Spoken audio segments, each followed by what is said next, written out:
guys, this is Teen Talk, and in this video we're going to be talking about where God came from. Was he man-made or did he create himself? And this is one topic that has a lot of people on the border of believing in God and not because they don't know where he came from. So hopefully by the end of this video you'll understand where God came from. And asking where God came from is like asking, what does green smell like? Green is not something that can be smelled, and God's not something that can be created. So God was just always there, and we'll look at some biblical proof in a minute. But God has always been there. He was not created by man, and he did not create himself. So Revelations 22:13 says, I am the Alpha and the Omega, the first and the last, the beginning and the end.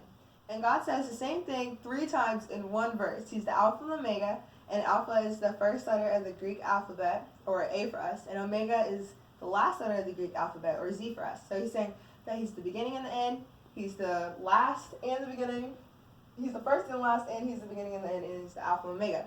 So we can't say there's no proof, but it's still really hard for us to wrap our head around the fact that God was not created because we were created. If you think about it, it's hard for us to completely understand what someone's going through if we haven't gone through it ourselves. That's the same with God.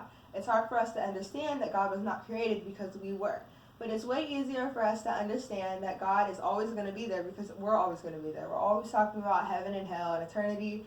So it's normal for us to live forever. So it's normal for us to relate with God about living forever. But you may be still wondering, why do I still not understand? I still don't get it. This doesn't make sense. And that's because we have to have faith. Faith is having complete trust in someone. And that someone is God. We have to have complete faith and trust in God. So imagine that you have God the Creator in one bubble and us creation in another.